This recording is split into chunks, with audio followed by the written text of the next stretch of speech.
Salve a todos com a paz do Senhor. Amém? Amém. Amada igreja, a paz do Senhor. Amém. Certa feita, Deus usou uma jumenta. Outra vez Deus usou corvos, mas não muito agradáveis. Deus também usou baleia e usou até um povo que estava contra ele, o Caifás, para profetizar. Mas honrar para aquele que usa e para aquele que recebe, porque para quem é usado. Deus pode usar qualquer um. Deus pode usar qualquer coisa. Quem entendeu, diga amém. Deus usa qualquer um e qualquer coisa. Maldito o homem que se engrandeceu, se achou alguma coisa quando abre a boca e Deus fala pela boca dele. Deus pode usar até cobra, cascavel, macaco, jacaré. Usa quem quiser. A honra sempre é dele. Mais vitória há na vida daquele que recebeu do que quem foi usado para entregar. Quem entendeu? Amém. Jesus é bom? Amém. Deus é fiel. A sua palavra é fiel. Ele não falha, ela não falha. Mateus capítulo 8. Quem achou Mateus 8? Amém. Então bata o versículo 23, por favor. Vamos ler? Vamos lá, isso só assim mesmo. E entrando ele no barco, seus discípulos o seguiram. E eis que no mar se levantou uma tempestade tão grande que o barco era coberto pelas ondas. Ele, porém, estava dormindo, e os seus discípulos, aproximando-se, o despertaram, dizendo: Senhor, salva-nos que perecemos. E ele disse-lhes: por que temeis, homens de pequena fé? Então, levantando-se, repreendeu os ventos e o mar, e seguiu-se uma grande bonança. E aqueles homens se maravilharam, dizendo: que homem é este, que até os ventos e o mar lhe obedecem? Eu quero falar rapidamente nesse nosso tempo sobre uma grande amiga do crente. Uma grande amiga do crente. Sabe quem é? A crise. Como é que é, pastor? A crise é uma grande amiga do crente. A crise agrada a Deus. Deus faz uso das crises.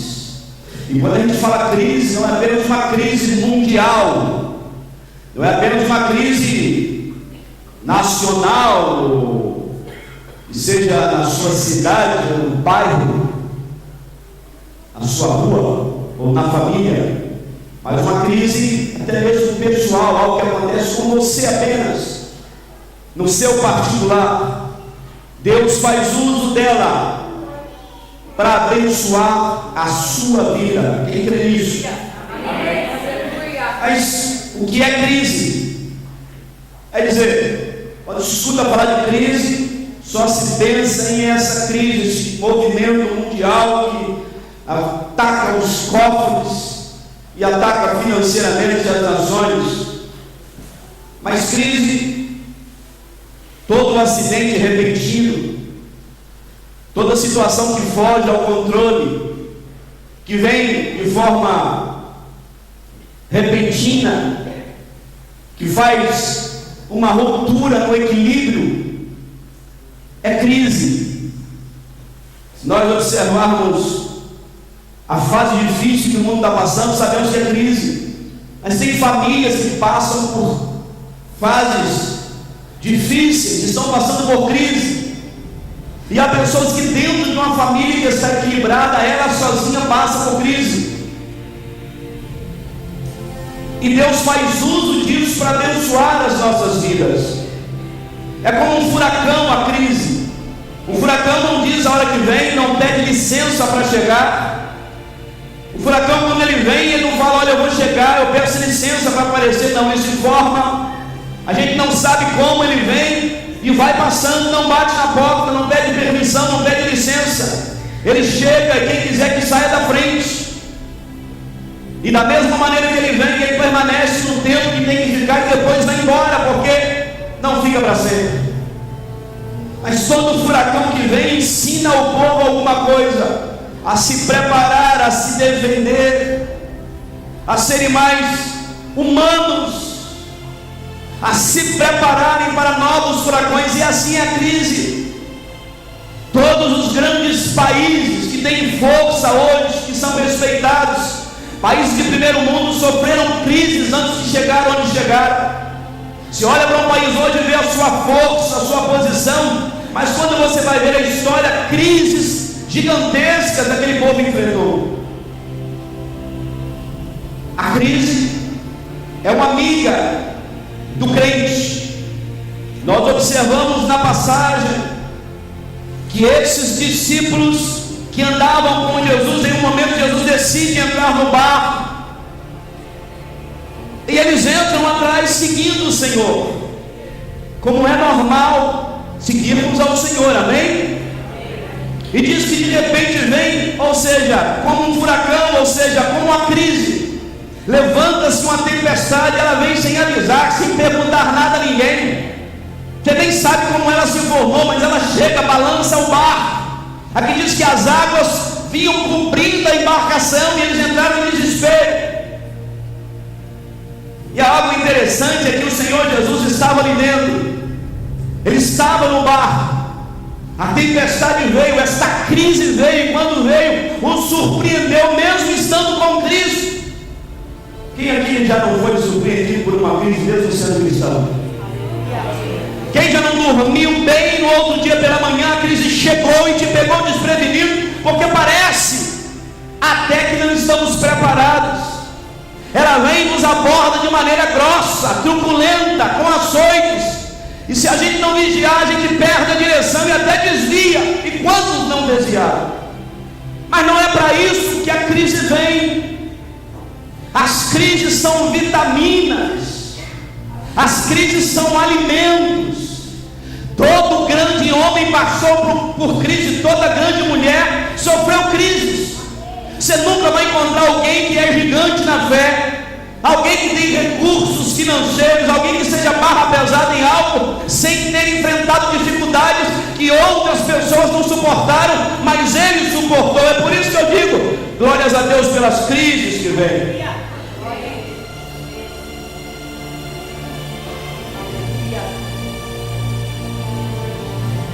E eu louvo a Deus por esta passagem estar aqui.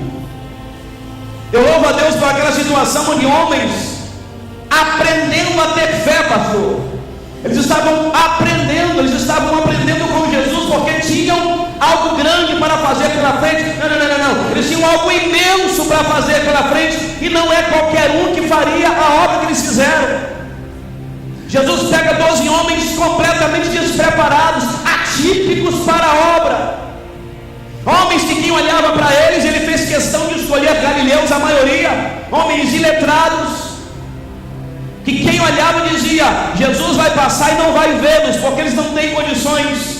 Jesus os chama para essa caminhada, eles atendem a voz do Mestre, seguem com Ele, e na preparação o Senhor permitiu que crises viessem. Eu até quero entender que este vento, essa tempestade, essa crise foi guiada da parte de Deus para que eles aprendessem outra coisa. Quem crê nisso, fica bem comigo.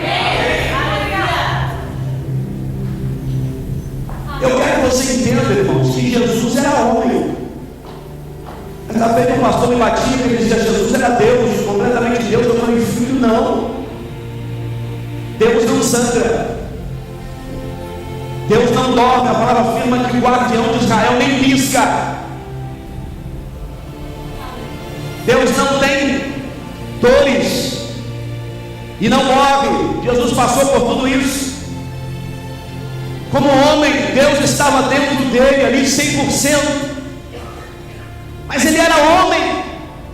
que poderia ter falhado, mas cumpriu o seu ministério. E como homem, ele estava dormindo no bar. Pastor, o que é que Deus quer falar conosco esta noite? Nós estamos aqui com pintainhos, bocas abertas, coração aberto para crescermos um pouco mais na graça e no conhecimento, e nós precisamos disso. Eu creio que Deus nos ajuntou aqui hoje para nos afirmar e nos fortalecer nessa certeza de que seja qual for a crise, pequena ou grande, Deus vai fazer uso disso para levantar você como guerreiro, porque lá fora é um povo que precisa de você. Ai, ai, ai. Observando a palavra de Deus, eu vejo que a crise constrói guerreiros. Como é que é? A crise constrói guerreiros. Eu me lembro bem lá em primeiro livro de Samuel, quando Saul tinha poucos dias como rei de Israel, ainda não tinha feito nada. E quando o levantaram como rei, um grupo o elogiou e o presenteou, mas um grupo disse: quem é esse homem para nos abençoar? Quem é esse homem para nos governar? Ele não é ninguém, ele é nada. Graças a Deus, porque é aí que Deus entra, irmão. Quando o homem não é nada, é aí que a glória de Deus mais se manifesta, porque a honra e a glória será sempre dele. Quem entende isso? Amém? Então Saul saiu para cuidar do gado, como ele tinha costume, e ele volta para casa. E ele escuta algo interessante. Um certo líder vem contra Jabes, e o povo de Jabes diz para Naás: nós não queremos problema, faz-nos escravos teus para que não haja problema, nós nos rendemos. E ele diz: tá bom, eu aceito vocês como escravos, mas só se eu arrancar o olho direito de cada um de vocês para envergonhar Israel. Porque o diabo é assim, ele nunca, não adianta se render ao diabo, irmão. Você cede uma noite, uma mão direita, ele quer a esquerda. Você dá as duas mãos, ele quer os braços, ele quer levar teu coração, ele quer levar tudo para o inferno. Ele sabe que vai ser lançado no lago de fogo. Ele não quer só um pedaço, ele quer tudo. Mas eu creio que este tudo hoje já pertence ao Senhor dos Exércitos, e o diabo não tem vez nesse local. Aleluia!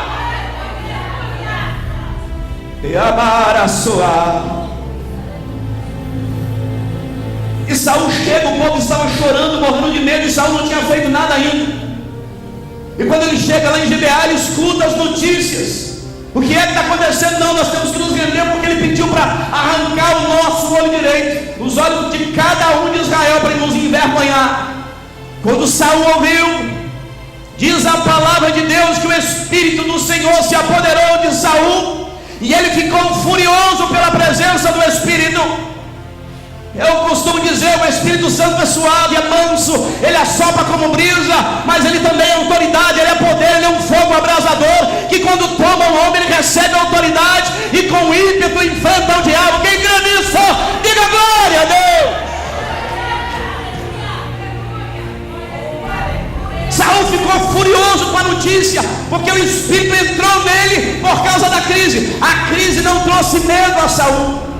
Deus permitiu a crise para dar uma oportunidade àquele rei jovem ainda.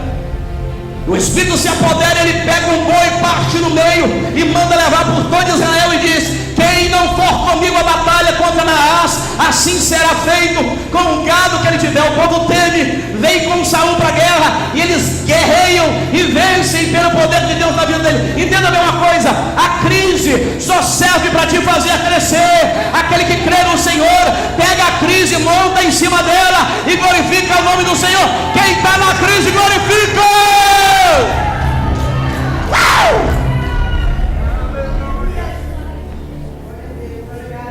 Aqui não. Aqui o diabo afronta e o Espírito vem nos dar coragem. Entenda isso. Quanto maior a crise, maior será o poder que Deus vai te tomar para você vencê-la. Eu vou repetir: quanto maior for a crise na sua vida, maior será o poder que Deus vai te tomar para que você a vença. A minha crise é maior, glórias a Deus, então Deus vai te encher mais. Não sabe pelo que eu estou passando, não tem problema, Deus sabe, e Ele é quem capacita o homem para a batalha. Diga glória a Deus aí, irmão. Eita glória! Só que ele dá uma cutucada em alguém e fala: e aí, tá na crise, irmão? Tá na crise? Diz pra ele aí: tá na crise, varão, varoa.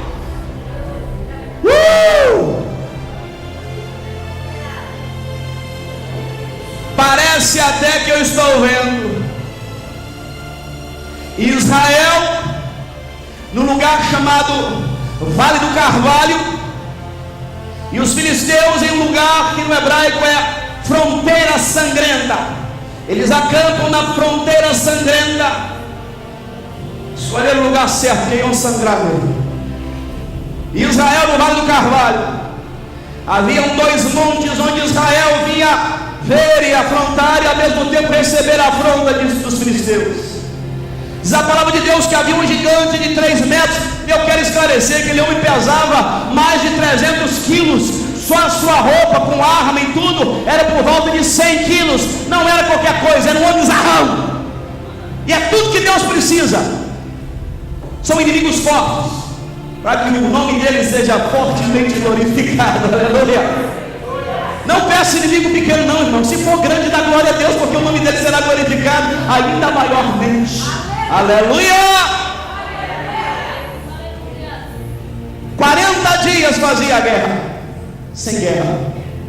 O homem chegava de manhã e chegava de tarde e dizia: tem homem em Israel para me enfrentar aí? Era uma crise. E essa crise já tinha 40 dias. Davi vinha de vez em quando para ver como é que estavam os irmãos, e ele levava notícia para o pai. E naquele dia, exatamente aquele dia, 40º dia, 80 vezes um gigante tinha afrontado o povo de Israel. O pai de Davi diz para ele: Jessé, deixe as ovelhas aí com alguém, pega aqui trigo, uns pães e leve os seus irmãos na guerra e traz notícia para mim, quero saber como é que eles estão. Pega aqui também uns queijos e leva lá para os capitães, traz a notícia para mim. Davi monta, Davi creio que montou no seu jumentinho. Como você viu? A crise assolando, 40 dias ali de afronta. Eu não sei quanto tempo tem a sua batalha, a sua luta, ou a sua última crise, quem sabe já faz algum tempo. E Davi chega exatamente no momento em que um gigante grita de novo: me dá um homem para lutar comigo, quem vencer reinará sobre os outros. E quando o povo ouviu isso, correu e se escondeu com medo, e Davi falou: o que está acontecendo? Contaram para ele, perguntou de novo: o que está acontecendo? É isso.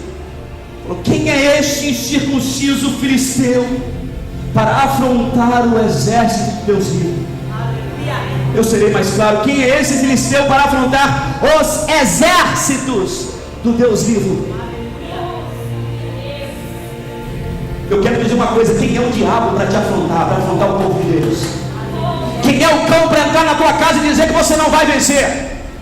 Quem é o diabo para virar para você e dizer: ei, essa batalha, essa guerra você perdeu? Perdeu que nada, ele sabe que está derrotado, ele está fazendo barulho. No final a vitória é nossa, pelo nome do Senhor. Aleluia! Eu vou enfrentá-lo. Davi, até o momento ninguém sabia que existia, e Deus falou assim: eu vou preparar uma crise, porque eu quero exaltar o meu servo. Os guerreiros estavam lá no campo de batalha, mas o verdadeiro guerreiro estava com as ovelhas. E Deus preparou um dia, organizou uma crise, deixou o povo sofrer 40 dias. Agora eu vou trazer aquele que eu quero exaltar. E Davi chega sem medo e fala: não quero nem saber se ele tem 3 metros.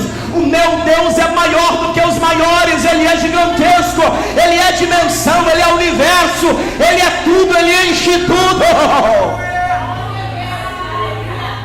Mas se todos os crentes que estivessem aqui dentro acreditassem na palavra, se todos os crentes aqui dentro estivessem agarrados em outra coisa a não ser nas verdades de Deus, nesta hora eu estaria dizendo: glórias a Deus, a vitória é minha, esta crise veio para me dar vitória. Abaixado.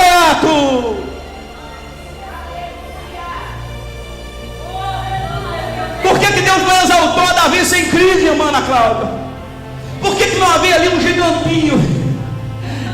Um gigantinho. Eu quero exaltar. E quanto maior for o gigante, maior será a exaltação, meu querido. Levante a mão mesmo e dá glória a Deus, dá glória a Deus. Eu vou dizer uma coisa, não deu só aqui dentro não, porque Davi não deu glória a Deus só no campo de batalha não, ele glorificava a Deus em todo o tempo. Em todo o tempo, na casa, lá no trabalho, no campo com as ovelhas, ele era um salmodiador, um salmista. Tanto que quando foram chamá-lo para tocar harpa, para que o demônio de Saul saísse, disseram: é um filho de Jessé. Bom para falar, mas eles escreveram algo interessante: toca bem, ele é bom músico. Já tinha escutado Davi por aí, salmodiando. Gente lá que nem conhecia Davi. Tem um filho de Jessé por aí. Como é que eles vão falar de nós? Se falarem tem por aí um fulano de tal, se forem falar da sua vida, o que é que vão dizer? Que não é só dizer que a crise serve para dar vitória, não, mas ela vem da vitória para aqueles que são assim, que mesmo na luta, na batalha, na guerra, na encrenca, estão dizendo: o Senhor é meu pastor, nada me faltará. Deitar-me faz em verdes pastos, guia-me mansamente às águas tranquilas, refrigera minha alma, guia-me pelas veredas de justiça por amor do teu nome. Quem é que anda salmodiando aí no meio da luta? Levante a mão e dê glória a Deus. A vitória é garantida.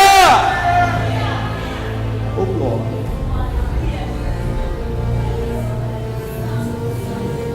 Se você é esse tipo de gente, tenha certeza, o gigante só está esperando a pedrada para cair. Glorifique, porque Deus tem o dia certo. Lá ficaram 40 dias esperando. Eu não sei onde, quando e como Deus vai te exaltar. Eu não sei onde é que Ele vai te usar. Mas lá deixou um gigante afrontando. Lá vem Davi. Ele chega ali, vê a situação. Ele não entende porque ninguém estava fazendo nada. Eu estou vendo a mente de Davi, irmã Zilda. Ele chega e vê um monte de guerreiro com arma, vê um rei e fala: mas por que é que ninguém derrubou? Ele não disse. Estou entendendo o coração de Davi. Por que é que ninguém fez nada ainda com essa coisinha feia? A atitude dele foi exatamente de alguém que não tinha como titubear. Pera aí, quem é esse besta para afrontar o meu Deus? Quem é esse demônio para afrontar o povo de Deus? Quem é povo de Deus, diga a glória dele. Deus organizou tudo para exaltar o nome e o nome dele. Você está querendo dizer que Deus prepara situações difíceis para me exaltar? Sim. Mas tem que ter glória a Deus no nome dele, senão não vai te exaltar. Todo levantar de homens tinha glorificação do nome do Senhor. Todo guerreiro que venceu de forma poderosa, o nome do Senhor era exaltado e foi exaltado. Se na tua exaltação não tiver lugar para Deus, esqueça, você vai continuar onde está.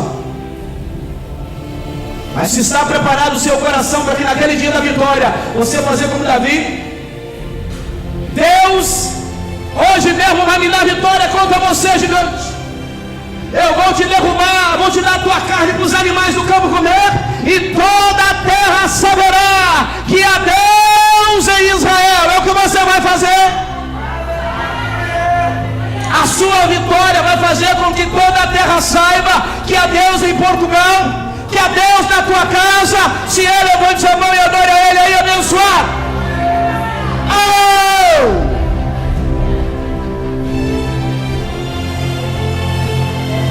Ele lançou a pedra e o gigante caiu, cortou a sua cabeça com a espada, e o nome de Deus foi exaltado. Aleluia!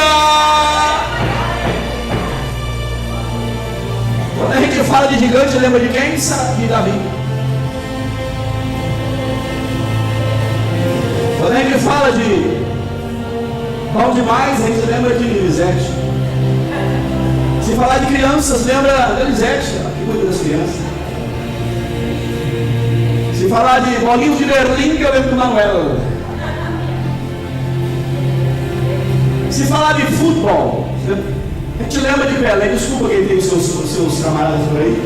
Apesar que hoje, quando fala de futebol, eu lembro daquele moleque, Neymar, aprendeu a jogar bola comigo. Mas quando a gente fala de basquetebol, você lembra de quem? Michael Jordan. E é fácil vê-lo jogando a cesta, ficando famoso e descansando na fama. Mas quando aquele homem começou a sua carreira, magro como uma vara de bambu, ruim de cesta, o Senhor líder disse: não treine mais comigo, você não serve. Crise. Imagina o camarada amando aquilo que diz: você não vai conseguir, não tem jeito. Crise. Veio de maneira repentina, uma tensão, um conflito, situação perigosa. O que é que ele fez? Desistiu, nada. Sabe o que a crise fez com ele? Fez ele levantar todos os dias às 5 horas da manhã e ir para uma quadra perto da sua casa. Ele pegou a crise e transformou em algo positivo, e todo dia às 5 horas da manhã antes de ir na escola, os braços endureciam, ficavam dormentes, as pernas também, corre para lá e para cá. Eu não aceito dizer que eu não vou ser, só tem um que conhece você, aquele que te fabricou. Quem foi que te fabricou, meu filho? Foi Deus. Bíblia diz que no ventre da sua mãe ele formou os seus ossos. Ele é o fabricante, só ele conhece o produto. Aleluia. Diz bem alto: só Deus que conhece, meu querido.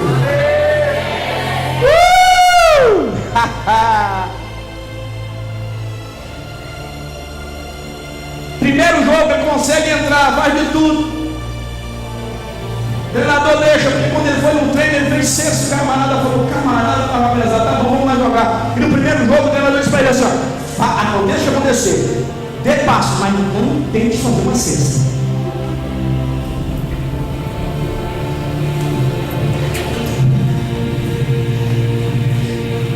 Pegou uma bola, você de Deus disse para ele: faz uma cesta.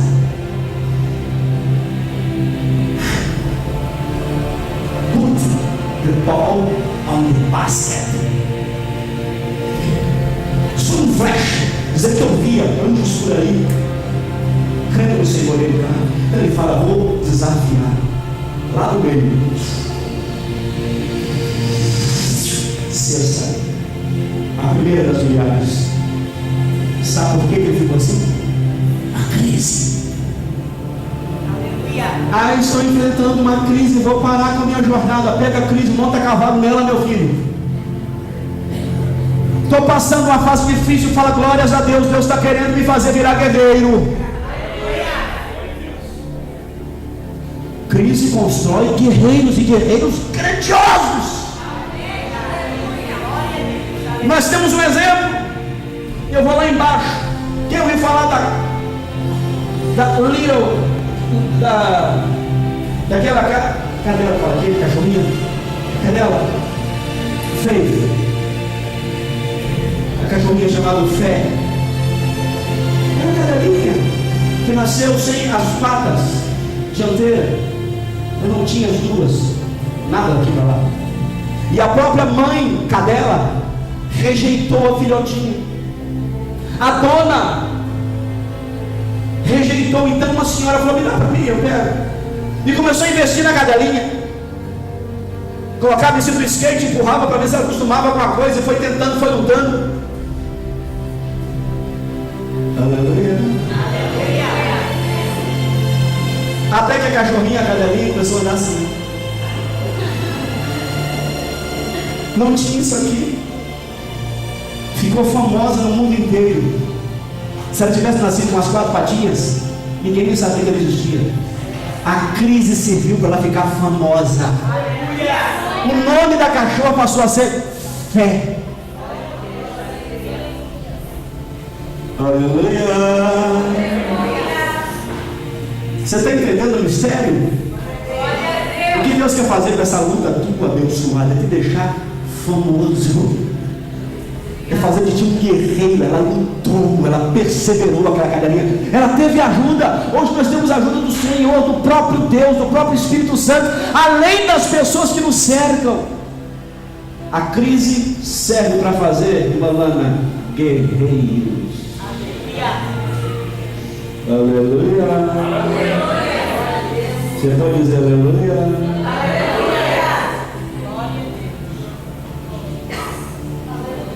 Crise constrói guerreiros. E poderíamos falar de muitos aqui. Teve um moço, não vou dizer o nome dele porque ele está aqui dentro. A crise pegou ele no ano passado, ele estava na prova apertado, não tinha para onde sair, para onde pular. Daqui a pouco aparece ele por aí. Bola, bolinha de Berlim.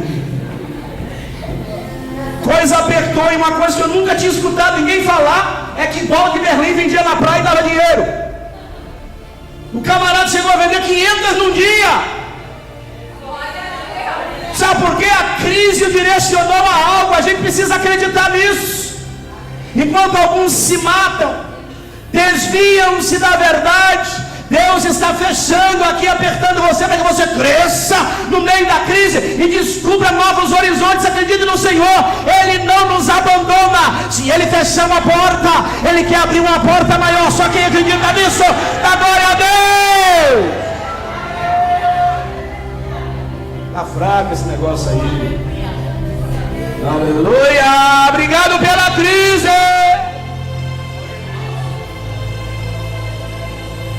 A crise é uma porta que se abre para a glorificação do nome do Senhor, para a manifestação da glória de Deus. Como é que é, pastor? Deus gosta da crise, gosta tanto que Ele deixou o povo dele lá cativo 400 anos no deserto. Aliás, em Egito, 400 anos. Depois me fala da crise do deserto. 420, né? E aí Ele cria uma crise quando Moisés vai tirá-lo. Ele não facilita, ele dificulta. Ele endurece o coração de Faraó. Para quê? Vou endurecer o coração dele para que seja manifesto a minha glória. Como é que é, Senhor? Eu vou dificultar a tua obra, Moisés. Eles não vão sair no mesmo dia, não, nem no segundo. Para quê? Para que meu nome seja glorificado. Pastor, você está querendo dizer então que essa luta na minha vida é para glorificar o nome do Senhor? É! Como é que é? E eu estou bancando besta. Em vez de eu fazer o nome do Senhor ser glorificado, eu estou murmurando, criticando, xingando, blasfemando. Eu digo que Deus me abandonou, que Deus me esqueceu, que o diabo está forte, que a luta está demais. Peraí,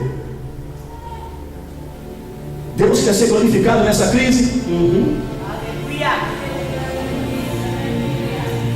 Não, mas eu não tive que falar, está falando agora então. A diferença é que ele disse para Moisés: eu vou fazer isso, mas não foi o primeiro lugar, nem o único lugar, irmão. Quando vem uma crise, o nome do Senhor está sendo preparado para ser glorificado ainda mais. Ali era uma oportunidade para Deus ser glorificado. Quem está entendendo, diga amém. Aleluia mesmo. Jesus, traz um entendimento melhor para o teu povo. Ele não é meu, é do Senhor. Para que a gente saia daqui com a cabeça mais segura e entender: peraí, é uma luta na minha frente. Opa, o nome do Senhor vai ser glorificado.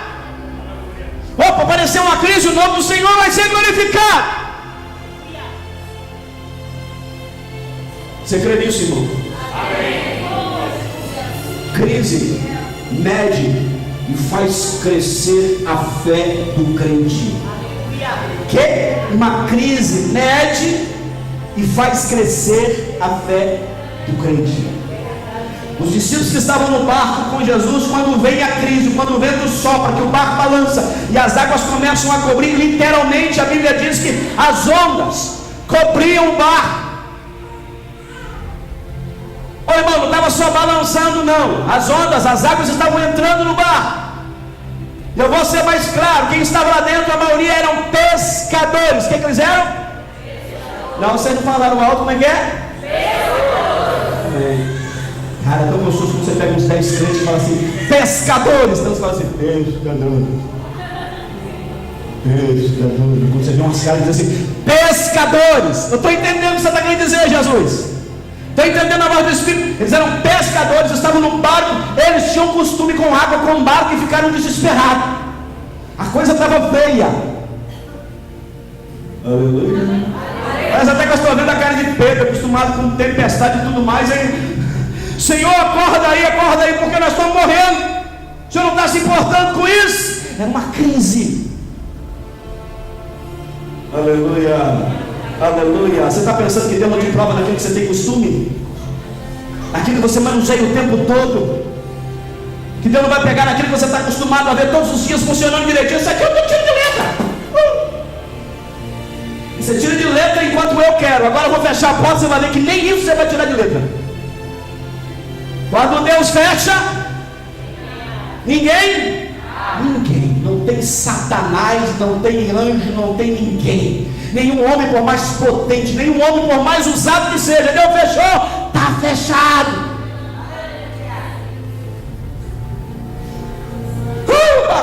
Está balançando. Ele estava medindo a fé dos discípulos. Quando eles foram e acordaram Jesus, ele desperta e diz: por quê? Sois tímidos. E outra passagem em Marcos diz assim: ainda não tendes fé? Medindo a fé deles. Ainda não tendes fé? Alguém poderia dizer, mas eles têm fé, eles recorreram a Jesus. Senhor, eu já disse aqui que uma coisa é você ir a Jesus com fé, outra coisa é ir com medo.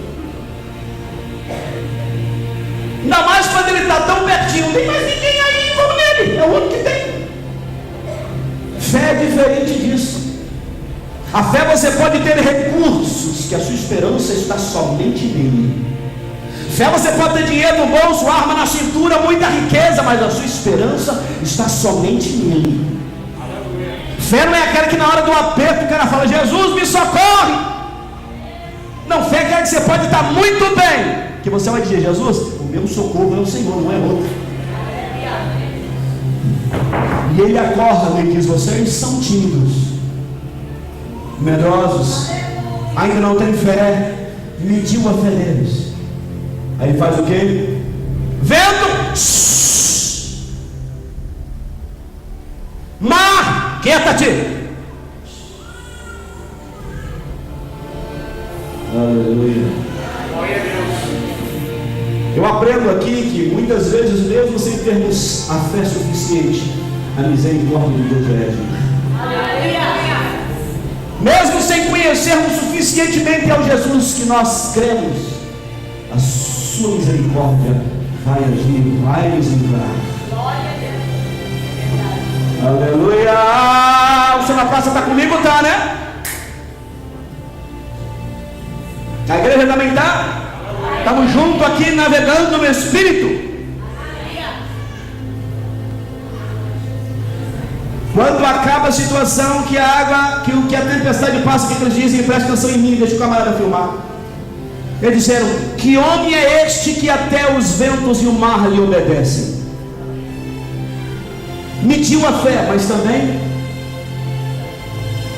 cresceu. Até o momento eles não sabiam que Jesus tinha autoridade sobre o mar, sobre ventos. Aquela dificuldade fez com que eles conhecessem mais a Jesus. Só quer dizer então que luta faz a gente se aproximar mais do Senhor Jesus, a gente conhecer mais a Ele? Claro!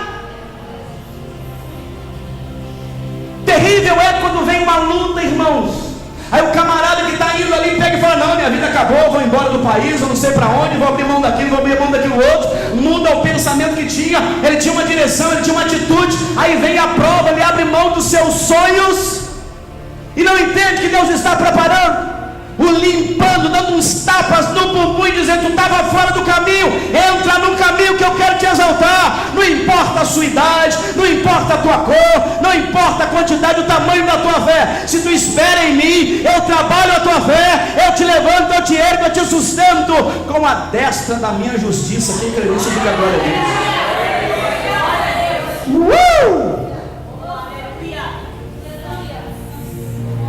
Aleluia.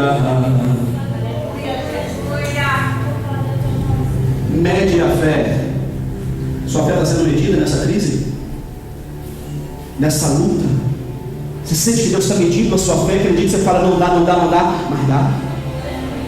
Aquela noite que você deita desesperado e fala, amanhã já era, hoje acabou, mas hoje de manhã cedo você fala, dá. O pau quer que você fala, meu Deus, acabou, não tem mais jeito, não tenho mais forças, mas como fui encantado, o choro pode durar a noite inteira, mas a alegria pela manhã ela vai vir. Se confia no Senhor, renovarão as suas forças. Vamos lá, como águia. Engraçado, eu estive pensando na vida de Jonas. Quem já ouviu falar de Jonas? Amém. Todo mundo. A gente sempre fala de Jonas, sempre fala de forma negativa, né? Seu Jonas. Qual a posição, Jonas? Vai cuidar com a baleia, Jonas. Mas aí tem umas coisas profundas. Quer dizer, uma coisa profunda na atitude de Jonas aqui, lá no barco ainda. Olha, vem pra cá. Jonas estava desobediente, mas com fé. Jonas desobedeceu, mas não perdeu a fé. Primeiro, porque ele tinha tanta certeza que a palavra de Deus é poder, falou, não vou lá pregar porque eles vão se converter. E eu não quero que esse povo se salve, porque esse povo é ruim. Os ninivitas eram satânicos. Ele tinha tanta certeza que ele falou, não vou, porque senão você vai salvar aquele povo. Ele desobedeceu, mas não perdeu a. Você está pensando que Deus não sabe que a tua fé está aí? Abençoada. Você está pensando que Deus não vai lançar a mão dela e vai fazer você, voar e ser vencedor? Aleluia! Ai, irmão, dá um glória a Deus mais alto, Deus vai te levantar em nome de Jesus. Sonoplasta, não dorme, eu preciso de você comigo. Eu peço a vocês que me acompanhem o tempo todo. Mas se eu fosse sonso, chato, o povo dando liga, se eu fosse. Até desligado o microfone, eu nem prestei atenção. Glória a Deus. Uma das coisas, sabe o que mais que mostra que Jonas não perdeu a fé? O barco estava balançando. Sabe o que Jonas estava fazendo? Dormindo. A gente fala que Jonas foi indiferente, ele foi, mas tem uma coisa, ele não perdeu a fé. O barco e Jonas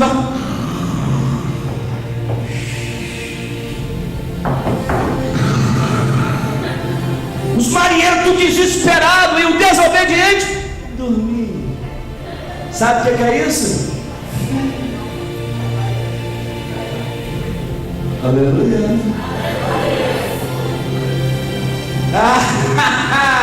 A de Jonas não tinha fé. Sabe o que mais que mostra que Jonas tinha fé? O povo chegou, acordou e falou assim, ei camarada, de onde é que você é? O que você está fazendo aqui? Qual é o teu negócio? Eu sou o servo de Deus Altíssimo. Meu Deus é aquele Deus que criou tudo, os céus, a terra e o mar. Está dizendo, quem fez essa bagunça no mar foi meu Deus. O mar balançando. O que a gente faz para parar esse negócio? Outro passo de fé, me joga fora. Joga nas águas que o mar vai para o mar.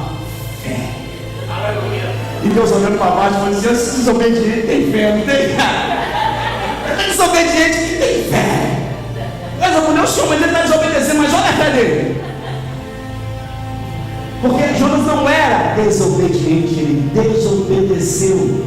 Não se aplica o termo de ser desobediente para alguém que em um fato falha. Está me entendendo? É como Saul que errou aqui, falhou lá, falhou lá. Não. Ele falhou, mas ele não era um falho. Quem é você nessa história aí? Você é um falho, está sempre falhando, levando para lá para cá, não, eu errei para lá, mas eu creio na minha vitória. Eu creio no meu Senhor, o Deus que fez os céus, a terra e o mar, Ele que manda a tempestade, Ele para quando quiser. Me joga nas águas, pum! E ele teve outra coisa, me joga que vai parar, mas também no coração, Deus não vai me deixar morrer. Você não passa a dizer glória a Deus? Esse só não passa desobediente, mas tem fé, viu? Peça uma coisa, ele faz outra, mas todo dia, só não vê que não pode, né, Helena? Para me aguentar tem que ter fé. Ou Jonas. Quem confia nessa verdade, diga amém. Todo mundo em uníssono. Aleluia. Eu sei que vocês me amam. Eu amo vocês. Vamos lá. Faz mais ou menos uns 10, 12 anos que eu perdi o estímulo com elogios. Eu não ligo se elogiar ou não, estou nem aí. Eu espero a resposta do Senhor. A maioria das coisas que alguém que está no ministério profético faz desagrada a maioria. Então, se ele espera elogios da graça deles, ele vai ficar frustrado. Aleluia. Porque se a gente começar a esperar elogios, a gente esquece. Como disse Paulo, porra, aventura, eu prego para receber elogios de homens e mulheres. O dia que eu começar a fazer isso é porque eu já não estou mais pregando a verdade. Mas eu prego para glorificar o nome do Senhor. Meu amado! Jesus é bom. Então Jonas não deixou de ter fé. Deus mediu a fé dele, encontrou a fé dele, e hoje ele trouxe no coração. Você viu como é que meu filho tinha fé? Vi, Senhor. Deus insistiu com ele, foi atrás dele, pegou ele num barco, levou ele lá em mim. Essa obra é tua, filho, é você que vai fazer. Se você não perder a fé, ninguém vai tomar aquilo que Deus preparou para você. Ninguém.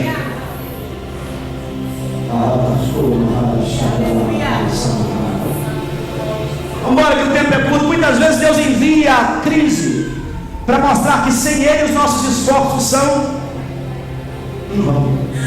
Ei! Deus muitas vezes envia a crise. Deus manda.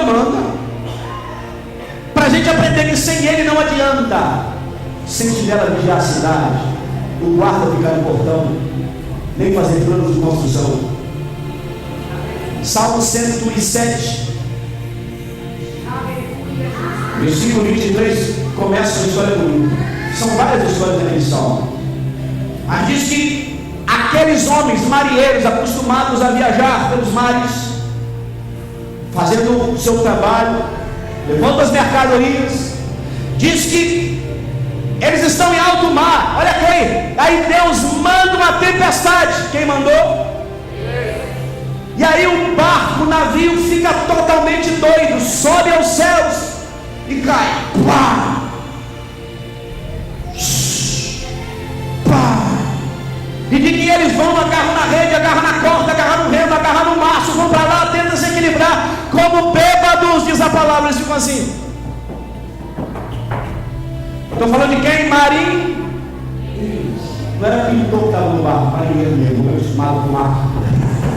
Aí depois eles tentarem muito, diz a palavra, que eles pegam e deixam o barco ficar do jeito que está, se aquietam no canto. Escute. Aí diz que a palavra, que quando eles se aquietam, Deus manda a tempestade embora, nos leva ao porto seguro.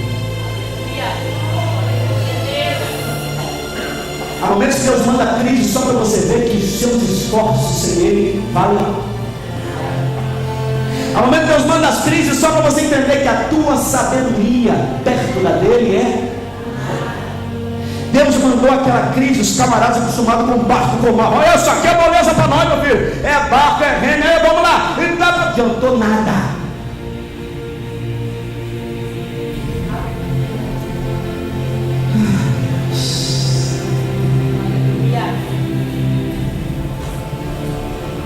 Você está nessa situação? Está tentando de tudo? Eu já usei a minha sabedoria, eu já usei os meus conhecimentos, eu já usei as minhas estratégias, eu já usei a minha força, eu já usei meu poder de oratória, de eloquência, eu já usei tudo, a psicologia, o poder da hipnose, já fiz de tudo. Não adiantou. Gosto do campo. Deixa Deus resolver a situação. Tem gente que está lutando contra Deus, é igual o camarada que cai na água e você quer salvar, está morrendo afogado. Aí você vai estender a mão e você quer pegar ele, você fala, vou deixar você morrer, filho. Agora, se você amar demais o abençoado, o que você faz? Agora eu te juro. Quando você continuar batendo o braço, dando braçada e não deixar dele te pegar, você vai ficar aí. Eu sei, eu mando, eu faço, eu consigo, eu nado bem, eu resolvo, o negócio é comigo. Põe o joelho no chão, amém. Com jejum e oração, amém. Mães, ditado antigo, mulheres de joelho, filhos pé. Se teu filho não quiser te ouvir e for rebelde de cabeça dura, deixa Deus agir com ele. Ele pode escapar de você, mas de Deus, ninguém. Estava lá em Colômbia, irmão. Saí pelo mundo afora. Levei um ano para chegar em Colômbia, tocando limbal, pandeiro, jogando capoeira, pedindo dinheiro na rua. Eu mais 2 mestres. Tiquitim-dom-dom, dinheiro, andando, jogando dinheiro, jogando capoeira, até chegar lá em Colômbia, lá nos Estados Unidos. E toda essa história, eu lá perdido, todo estragado. Você imaginar o mundo afora.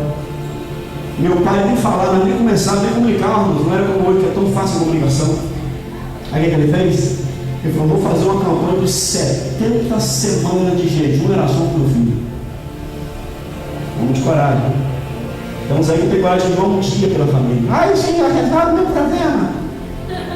Não tem coragem de jejuar. A gente convida para orar, o cara não tem coragem de pedir. Tem oração todos os dias aqui, um monte de horário. Cadê o cara que está com problema? Está resolvendo a própria força. 70 semanas. Joelho no chão, meu velho da hora. Tem 82 anos de idade. Dizer que aprendeu a orar comigo. Eu me sinto orgulhoso. Você tem aí meu papai? Poxa, eu aprendi a orar com meu filho. Ele é um guerreiro, ele dá o joelho e está lá. 70 semanas, oração, jejum. Traz o meu filho de volta. Deus foi lá e me pegou meu pescoço. Eu entendi um pouquinho, eu falei: isso é Deus, não tem condição de tudo virar de cabeça para baixo. Eu lá no mundo, só pode ser Deus. Todo atrapalhado, quando Deus me arrastou, me trouxe para cá, para o Brasil, lá do Brasil, cheguei, com 30 dias depois eu aceitei Jesus. Ele de um lado e mamãe do outro. Onde mamãe ia, todo culto que tinha, pegava um monte de foto minha, assim, que um montão de fotos. Levava para os pregadores orar, eles oravam ali e tal. Disse que certa feita foi um camarada lá, que eu esqueço o nome dele, que orou lá e não estava chovendo, fez chover, e essa coisa toda. Até que chegou com um montão de foto minha, ele pegou de cima, assim, colocou a mão, eu estava com 6 de limbal do lado de cá, 6 do lado de cá, os cabelos aqui embaixo, tudo enrolado, 2 brincos, um do lado de cá, um do lado de cá, com a roupa toda doida, e cheio de pomba gira. Ele pegou a foto, falou em mistério, deu uns glória a Deus, falou: eita glória, isso aqui é homem de Deus. Diz que mamãe falou assim: que revelação faminta. O meu filho é capoeirista, velho, apronta, está na prostituição, na farra, dizendo que é homem de Deus. Ah, eu vou embora. Aí ia pegar as fotos e continuou falando do mistério. Eu vejo esse homem todo atrapalhado, apronta coisa tão feia que tem hora que os anjos que Deus mandou para cuidar dele chegam a virar para lá, livram ele da morte para todo lado. Sabe por quê? Deus tem uma obra na vida desse homem que você não imagina nesse mundo. Deus vai levantar como profeta, vai pregar a tua palavra de forma poderosa. Aleluia! Mamãe e papai estavam orando e jejuando, não estavam nem perto de mim. Eu estava lá em Colômbia, no Brasil. Mas a oração tem poder, quem crê nisso, ora! Ela move as mãos de Deus. Aleluia! É por isso que o diabo te aperta e não deixa você orar. Você tem tempo para tudo, menos para orar. E quando você decide orar, o teletrópino não para de tocar. O que você fala? Vou orar amanhã. Vem visita lá da China. Eu vou orar. Você não tem trabalho, mas aparece, ligam para você. Você tem aqui um part-time. Orar, fui. Part-time é melhor do que orar. A minha solução está nesse part-time. Vai embora, fé. Menino, se você quiser que apareça esse montão de movimento, fala: vou orar. Gente liga, visita, aparece, além dos probleminhas que acontecem, você fala: não vou mais. Mas o sangue de Jesus tem poder. A vitória é nossa. Aleluia. A crise vem para mostrar, para Deus poder mostrar a sua glória. E o que Ele quer fazer através da sua vida, através dessa crise. Muitas vezes Deus envia a crise. A última foi para que veja que a gente, os nossos esforços muitas vezes são em vão. Sem Ele não vai adiantar. Não vai adiantar. E muitas vezes ele via para poder exaltar, inovar as pessoas. Se lembra, eu vou ter um livro lá, vou passar isso aqui. Vou pular essa parte. Tocar no seu coração que muitas crises vieram para que Deus pudesse, como ele fez com Davi, ele fez com José no Egito. A crise veio e só serviu para aquele homem sair lá do fundo e se tornar governador.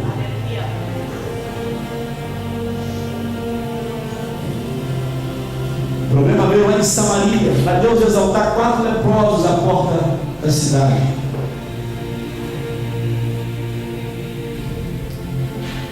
Muitas vezes a crise vem, vou adiantar, e quando ela vem, ela revela quem realmente confia no Senhor. Jeremias 17:5 diz o quê? Maldito o homem que confia no homem e faz a carne no seu braço e aparta o seu coração do Senhor. Pois será como a tamargueira no deserto e não sentirá quando vier o bem, mas antes morará em lugares secos, salgados do deserto. Ele segue dizendo: mas bem-aventurado para mim confia no Senhor e cuja esperança é o Senhor. Pois ele será como uma árvore plantada junto às águas, raízes se estendem para viver, e mesmo na estação seca, as suas folhas continuam verdes, e não param de dar frutos. Como é que é? Mesmo na época de crise, quem confia no Senhor não para de frutificar. Estou na crise, estou no problema, e aí os seus frutos mostram que você crê no Senhor. Amém. Vem a crise. Pedro falou: meu Deus, Senhor Jesus, eu estou agarrado contigo, não abro mão, onde o Senhor for, eu estou junto. Você vai me trair, Pedro? Não, Senhor, longe de mim, eu estou agarrado em ti, eu sou Pedro, que você não conhece, sou homem de fé, estou agarrado contigo. Epa, estou agarrado. Pedro, você vai me trair, Pedro? Não, Senhor. Aí vem uma crise para Pedro descobrir quem ele era. Jesus? Não conheço. Tinha algumas horas que ele disse que não tiver, não, eu estou agarrado no Senhor. Pergunta de novo, para ele ter tempo para repetir. Então, nem sei quem é esse camarada. Pergunta outra vez para confirmar. E Jesus, para de insistir, não sei quem é. E o galo.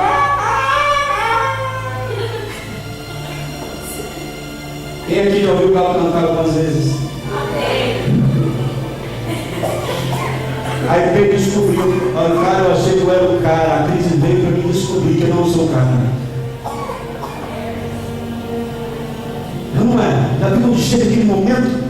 Você está tranquilo, você sabe que todo feliz da vida, todo cheio das borogodóias, tudo. Aleluia, glória a Deus, vai embora para casa. Aí chega lá, a mulher com o marido está com 15 demônios no lado dele.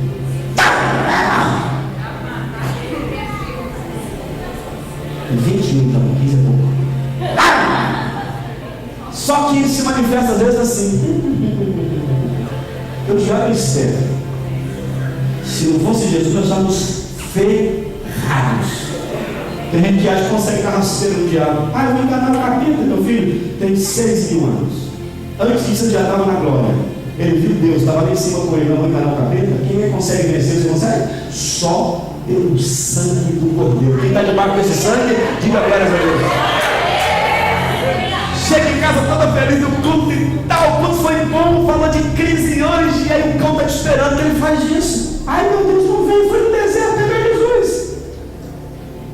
Foi lá tentado. Chega, pum! Aí vai-se embora. Tudo aquilo que você ouviu, se não tiver vigiando. Chega e encontra uma crise, a crise está lá me esperando. Quando veio, eu já blasfemei, saí na pancada com um camarada, uma camarada, falei um monte de abobrinha, de besteira. Tudo aquilo que eu preguei, o que eu ouvi, foi tudo por água abaixo.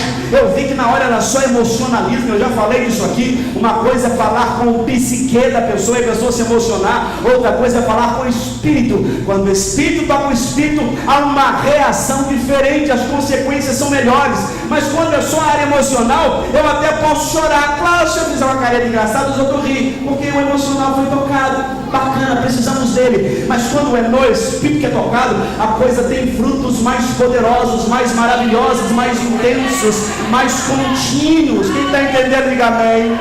Daí a importância de quando eu entrar na igreja, Eu já vim preparado. Não é me preparar durante a mensagem, mas vim com o coração sedento. Aí, pensa. Quando cair a palavra, ela tocar a minha alma, o meu espírito, o homem interior lá dentro, e eu ouvir a voz do Espírito Santo, não a voz do Edivaldo, mas a voz do Espírito falando com o meu espírito. E aqui produz frutos maravilhosos diante do Senhor. A crise tem revelado quem você é.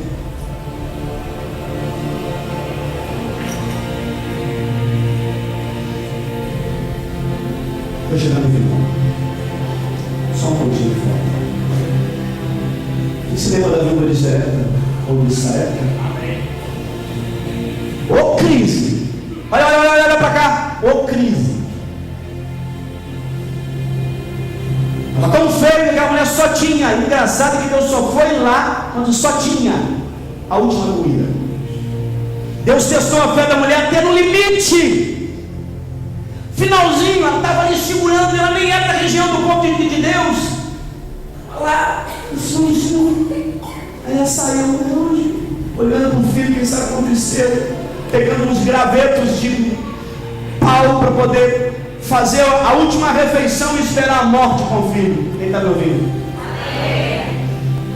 Quando ela está nessa situação, chega o profeta Elias, que Deus tinha mandado ali para Sarepta, porque uma viúva iria sustentá-lo lá, porque Deus tinha organizado isso.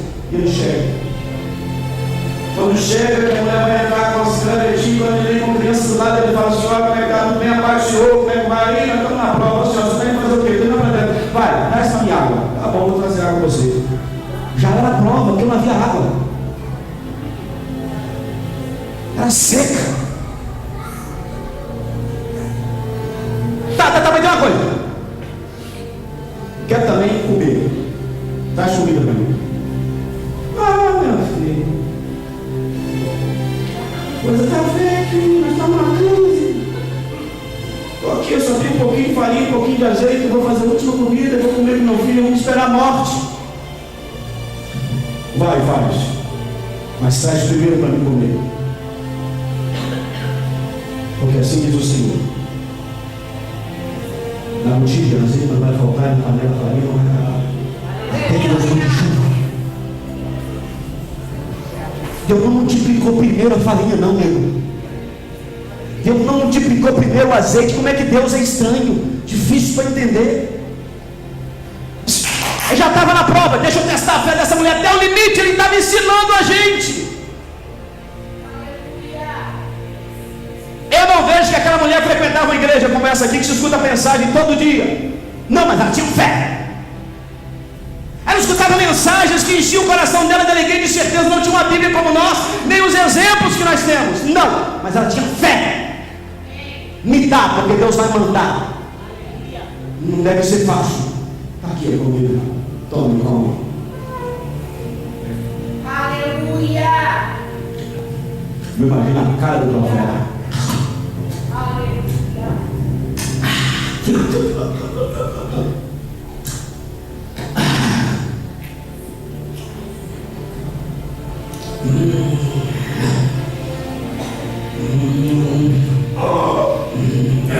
E acho que a viúva, a última refeição,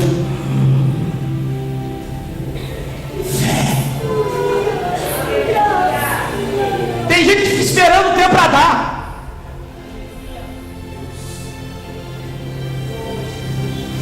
Aquela mulher amou aquele profeta, ela amou a necessidade dele, sabia que é o nome de Deus, toma. E ela creu na palavra. Aí existem duas coisas. Não tenho já nada. Tem gente que está agarrada ao último assim. Segura. Só tenho isso. Só tenho isso. Aí eu só tenho isso e não solto. Enquanto não soltar, eu não vou dar mais. Só tenho isso. Libera. Que aí o céu vai se abrir. E ela liberou, acreditou e colocou lá. E voltou para casa com a fé, pegou a botijinha e aí virou a botija. Quando virou, não era assim transparente, não. Era, não dava para ver dentro, não.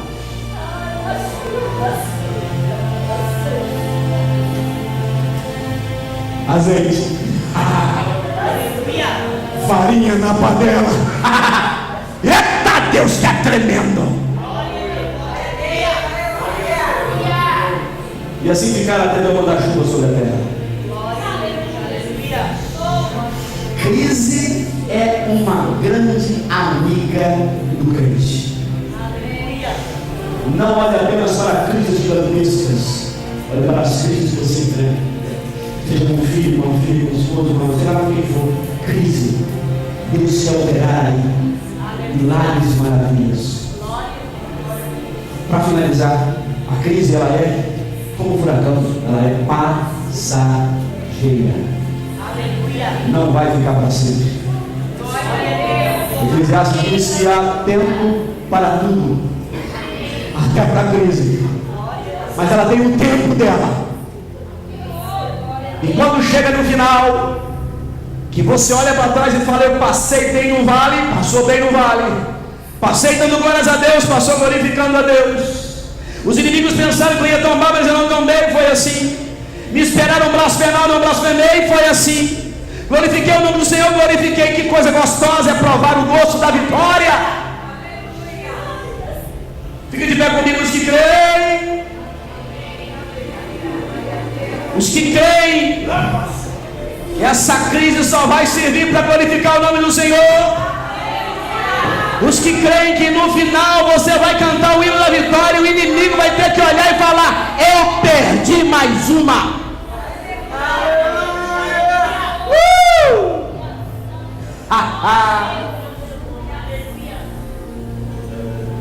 Pai,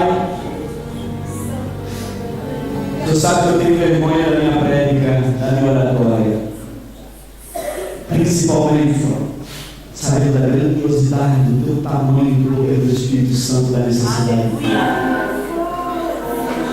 Mas eu peço a ti, Senhor, em nome de Jesus Cristo, faça com que a tua vontade se cumpra. Que esta palavra se cumpra nas vidas dos meus irmãos. E como a viúva de Sarepta, ou como Davi, ou como Saul, que apesar de tudo reinou 40 anos e começou bem. E como os discípulos no barco, e tudo isso nós aprendamos com as crises. Que ela só sirva para forjar-nos guerreiros do Senhor. E quando meu irmão e a minha irmã precisarem de ajuda, eu tenha condições de estender a mão ao aflito, ao necessitado. Que quando nós nos dirigirmos ao trabalho, à escola, aos nossos lares, eles vejam em nós guerreiros do Senhor.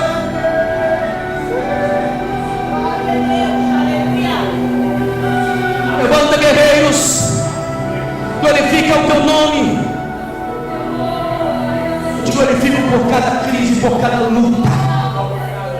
Te glorifico pela crise atual.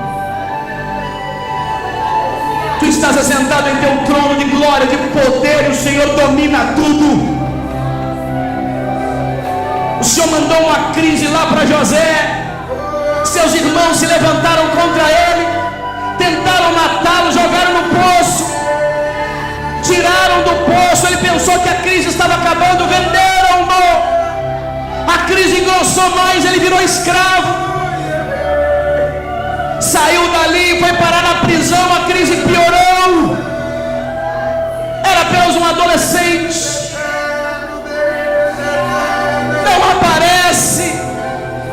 Não aparece José murmurando nem duvidando da vitória. O Senhor o humilhou antes de exaltá-lo. Em casa ele tinha uma posição de destaque. Em casa era o filho preferido. Em casa tinha uma túnica de liderança. Antes do Senhor colocá-lo lá em cima, ele teve que ser humilhado. Foi para a prisão, mas nunca perdeu a fé. E na crise a sua visão e esperança estava posta no Senhor. Ensina-nos este segredo. Senhor Espírito Santo, fala conosco, ajuda-nos a sermos guerreiros assim, glorificando o teu nome a todo tempo, a todo momento, em nome do Senhor Jesus.